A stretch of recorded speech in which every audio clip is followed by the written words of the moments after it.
रासा international school की तरफ से आप सभी का इस वीडियो में स्वागत है। प्यारे बच्चों, आज हम हिंदी व्याकरण का अध्याय 1 भाषा, लिपि और व्याकरण पढ़ेंगे। भाषा क्या होती है? भाषा, हम सभी सामाजिक प्राणी हैं। हमें अपनी ज़रूरतों को पूरा करने के लिए अपने भावों और विचारों को प्रकट करने की ज़रूरत होती है। इसके लिए हम सभी बोलकर और लिखकर अपने भावों को दूसरों तक पहुंचाते हैं। सुनकर और पढ़कर दूसरों के भावों को जानते और समझते हैं। नीचे दिए गए चित्रों तथा उनके दिए गए वाक्यों को देखिए, पढ़िए और समझिए। अध्यापक संकेत द्वारा सुहेल को अंदर को आने के लिए कह रहे हैं। सुहानी लेख लिख रही है। सुमेधा कहानी पढ़कर सुना रही है। रितिका और पल्लवी फ़ोन पर बातें कर रही हैं। ऊपर दिए गए पहले चित्र में अध्यापक संकेत के माध्यम से सुहेल से अंदर आने को बात कह रहे हैं। दूसरे चित्र में सुहानी लेख लिखकर अपने विचार प्रकट कर रही है। तीसरे चित्र में सुमेधा लिखी हुई कहानी को पढ़कर सुना रही है और अन्य सुनकर समझ रहे हैं। चौथे चित्र में दो लड़कियां फ़ोन पर एक दूसरे के विचारों को बोलकर और सुनकर समझ रही हैं। इससे स्पष्ट होता है कि भाषा भावों के आदान प्रदान का साधन है। भाषा का प्रयोग बोलकर, लिखकर, पढ़कर तथा सुनकर किया जाता है। अर्थात हम यह कह सकते हैं, भाषा भावों के आदान प्रदान का साधन है।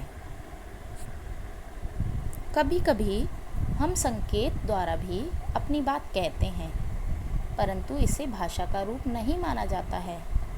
अतः भाषा वह साधन है जिसके द्वारा मनुष्य अपने विचार दूसरे के सामने बोलकर या लिखकर प्रकट करता है और दूसरों के विचारों को सुनकर या पढ़कर समझता है। तो भाषा क्या है? भाषा वह साधन है जिसके द्वारा मनुष्य अपने विचार दूसरों के सामने बोलकर या लिखकर प्रकट करता है और दूसरों के विचारों को सुनकर या पढ़कर समझता है। भाषा के प्रकार, भाषा दो प्रकार के होते हैं, जैसे मौखिक भाषा और लिखित भाषा। सबसे पहले हम मौखिक भाषा पढ़ेंगे। बोलकर अपने विचारों को दूसरों को बताना और दूसरों के विचारों को सुनकर समझने को मौखिक भाषा कहते हैं। जैसे बोलकर कहानी सुनाना, भाषण देना, टेलीविज़न पर समाचार सुनना, टेलीफोन पर बातें करना, यह सभी मौखिक भाषा के अंतर्गत आते हैं। बोलना तथा सुनना मौखिक भाषा के दो रूप हैं। लिखित भाषा क्या होती है? लिखकर अपनी बात दूसरों तक पहुंचाने और पढ़कर दूसरों की बात समझने को लिखित भाषा कहते हैं। जैसे पुस्तक पढ़ना, समाचार पत्र पढ़ना, अध्यापक द्वारा ब्लैक बोर्ड पर लिखकर अपनी बात कहना, पत्र लिखना और पढ़ना आदि। लिखना तथा पढ़ना लिखित भाषा के दो रूप हैं। आइए जानें सांकेतिक भाषा का अर्थ। सांकेतिक भाषा क्या होती है? जो संकेत द्वारा प्रकट की जाती है। संकेत या इशारों के द्वारा अपनी बात कहना या समझना, परंतु इसे व्याकरण में प्रमाणित भाषा नहीं माना जाता है, क्योंकि संकेत द्वारा कही गई बात पूरी तरह से स्पष्ट नहीं होती है। इस भाषा का प्रयोग बोलने में अक्षम व्यक्ति द्वारा अपनी भाषा कहना या यातायात के नियंत्रण के लिए किया जाता है। भारत देश में बोली जाने वाली भाषाएं। भारत में अनेक भाषाएं बोली, पढ़ी और लिखी जाती हैं। भारत के अनेक राज्यों में बोली जाने वाली कुछ भाषाएं इस प्रकार हैं।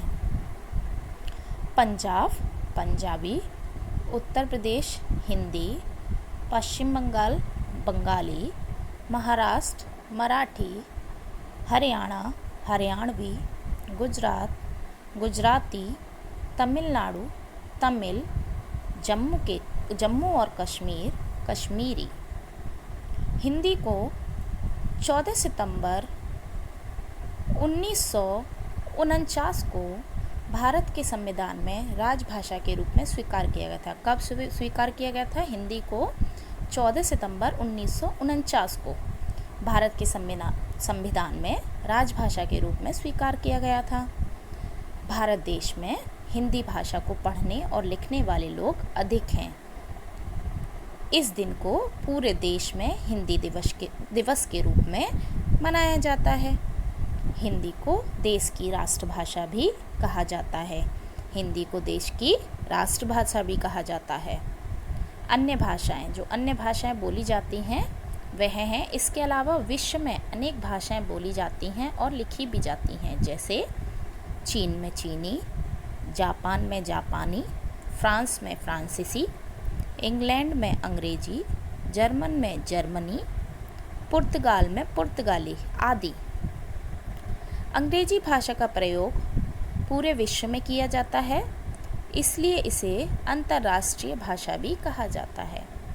हमारी हिंदी भाषा को राष्ट्रभाषा कहा जाता है और अंग्रेजी भाषा को अंतर्राष्ट्रीय भाषा कहा जाता है। लिपि क्या होती है?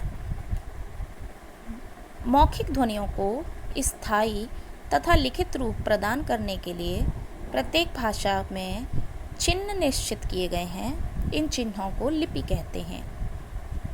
किसी भी भाषा को लिखने के लिए एक निश्चित किए गए चिन्ह को लिखने के ढंग को लिपि कहते हैं। यानी किसी भी भाषा को लिखने के लिए जो निश्चित चिन्ह बनाए गए हैं, जिनके द्वारा वह लिखा जाता है, उन्हें लिपि कहते हैं।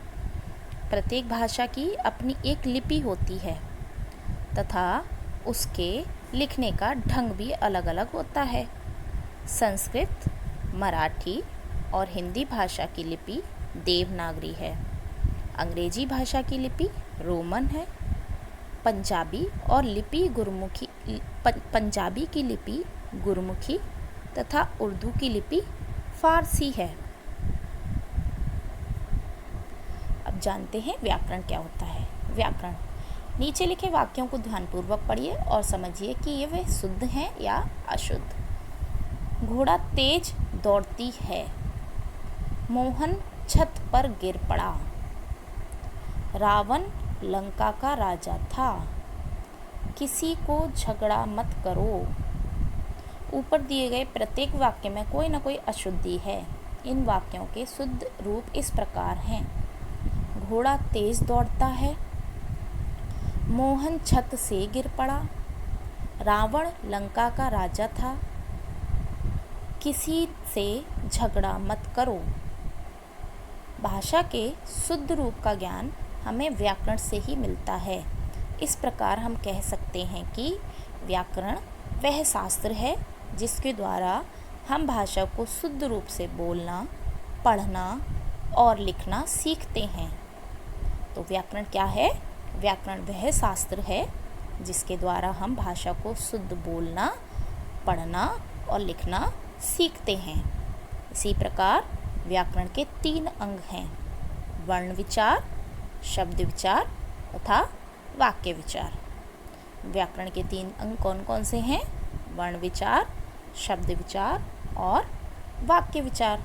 यह हम अगले अध्याय में पढ़ेंगे।